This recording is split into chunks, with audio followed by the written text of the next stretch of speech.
I returned home from hiking to find a wild party in my cabin, a taco truck on my lawn, and the HOA VP calling cops on me, but my cameras caught everything. When I pulled into my gravel driveway at 2:14 a.m. after 3 days of hiking in the mountains, the last thing I expected to see was a conga line of wine moms spilling out of my living room singing "I Will Survive" at the top of their lungs. There were twinkle lights strung across my porch that I definitely didn't own, a taco truck parked on my lawn destroying my grass, and someone I'd never seen before lounging in my hot tub sipping a White Claw while wearing what looked suspiciously like my favorite bathrobe. Before I could even process what I was seeing, a flashlight beam hit me square in the face, temporarily blinding me. A stern voice commanded me to step out of the vehicle immediately. Apparently, someone had called 911 to report a prowler skulking around the property. The caller was HOA Vice President Gretchen Sloan, and the address she'd given the dispatcher was my own home.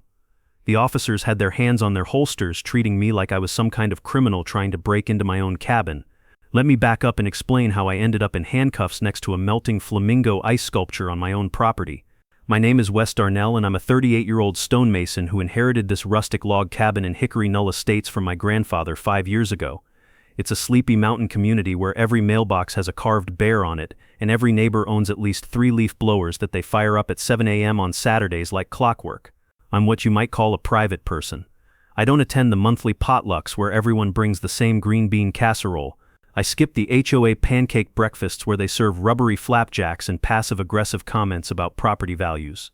I live in my cabin year-round, mostly off-grid, and I grow tomatoes and herbs on my porch.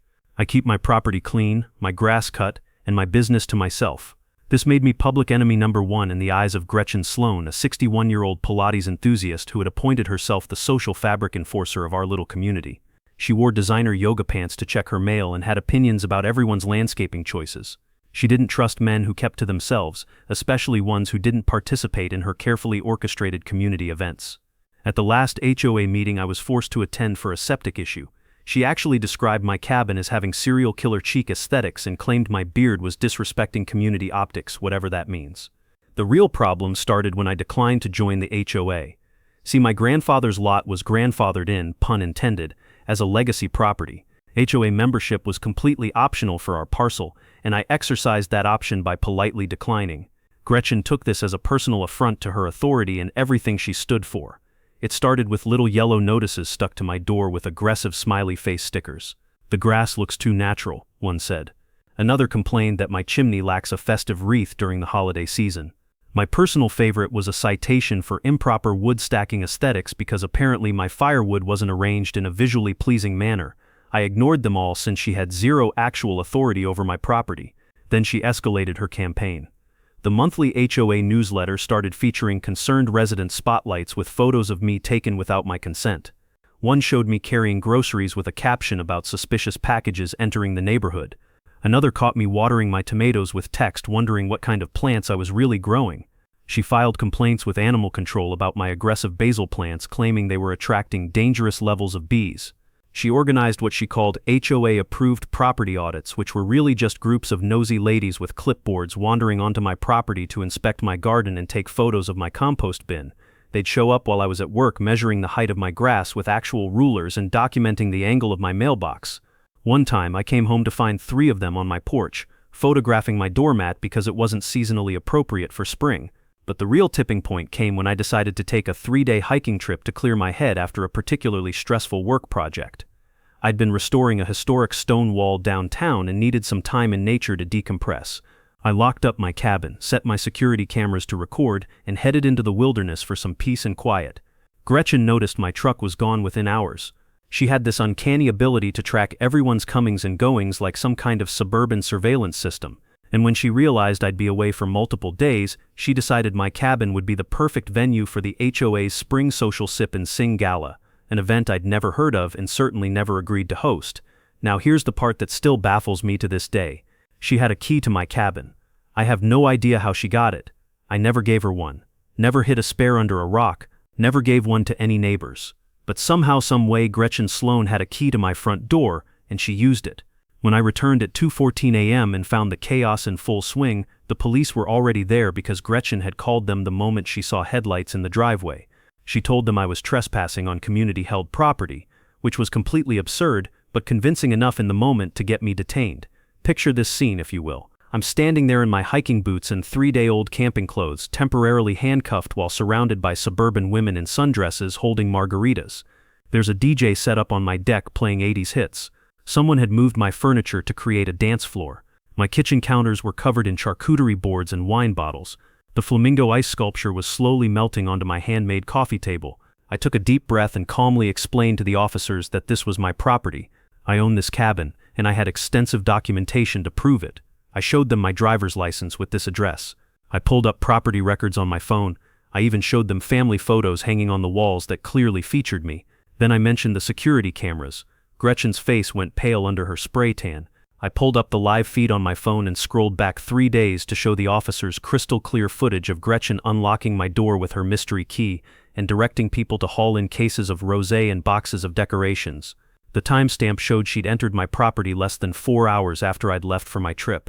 The officers' radios suddenly erupted with multiple calls, noise complaints from actual neighbors who hadn't been invited to this party, reports of cars blocking driveways. Someone had called about unauthorized commercial activity regarding the taco truck.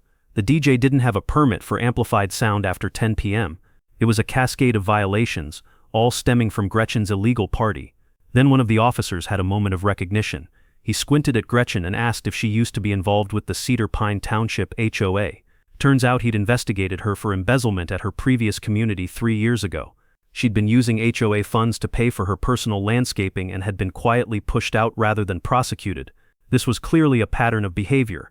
Gretchen was escorted off my property, still wearing her sequin shawl, shouting something about sacred communal gatherings and how I was destroying the neighborhood's social cohesion. The party guests scattered like roaches when you turn on the light, abandoning their drinks and designer handbags in their rush to flee. The taco truck driver apologized profusely, explaining he'd been told this was an official HOA event with all proper permissions. The very next morning, after getting about 2 hours of sleep on my couch because my bed reeked of someone's perfume, I contacted my lawyer, Talia Chang. She was something of a legend in mountain property disputes and had a particular disdain for HOA overreach. She took one look at my security footage and practically rubbed her hands together with glee. Within 36 hours, she'd filed a restraining order against Gretchen and launched a civil suit for breaking and entering, trespassing, destruction of property, and intentional infliction of emotional distress. Meanwhile, the HOA board held an emergency session when they realized Gretchen had acted entirely without their knowledge or approval. She'd been telling everyone the board had voted to use my cabin as a community space during my absence, but there were no records of any such vote. The board president was mortified, especially when he learned about the police involvement and the previous embezzlement investigation. They voted unanimously to suspend her from her position indefinitely and issued a formal apology to me, which I accepted with grace while making it clear I still wouldn't be joining their organization. I spent the next week documenting every bit of damage to my property. The hot tub needed professional cleaning after someone had apparently dumped an entire bottle of bubble bath in it. My grandmother's antique rug had wine stains that wouldn't come out. Someone had rearranged my kitchen cabinets for reasons I couldn't fathom. There were heel marks on my wooden deck that would need refinishing. I found my bathrobe in a bush 20 foot from the hot tub, and frankly I just threw it away rather than wonder what had happened to it. I installed a 10-foot privacy fence the following week, making sure it was exactly the maximum height allowed by county ordinance. I added a wrought iron gate with an electronic lock and a prominent sign reading "No HOA Zone" with smaller text beneath stating that trespassers would be prosecuted to the fullest extent of the law. I also upgraded my security system with additional cameras and motion sensors that would alert my phone immediately if anyone stepped foot on my property. Court day arrived 6 weeks later. I showed up in my best suit, which I usually reserve for weddings and funerals, while Talia came armed with binders full of evidence. We had the timestamp security footage of the break-in, showing Gretchen clearly unlocking my door with her illegally obtained key. We had witness testimony from one party guest who admitted she thought Gretchen lived there because of how comfortable she seemed in the space. We had receipts for all the damage and cleaning costs, but the crown jewel of our evidence was the DNA analysis. Yes, we went there. Talia had insisted we preserve and test a half-eaten shrimp cocktail left on my coffee table, and it matched Gretchen's DNA from the coffee cup she was nervously sipping in the courtroom. It was probably overkill, but Talia believed in thorough documentation. The judge, a no-nonsense woman who'd clearly seen her share of suburban drama, called it one of the boldest cases of suburban trespass she'd ever encountered in her 20-year career. She said that Gretchen's actions showed a complete disregard for property rights and personal boundaries that was frankly stunning in its audacity. Gretchen was sentenced to 18 months of house arrest with an ankle monitor, which meant she couldn't attend any of her beloved community events. She was barred from serving in any HOA leadership role anywhere in the state for 10 years. The judge also ordered her to pay $27,000 in damages, which included the cost of professional cleaning for the hot tub, replacing my grandmother's destroyed antique rug, refinishing the deck, and compensation for emotional distress. When the judge read the verdict, Gretchen's face turned the same shade as the rosé she'd been serving at her illegal party, and she actually gasped so loudly that the bailiff stepped forward thinking she might faint.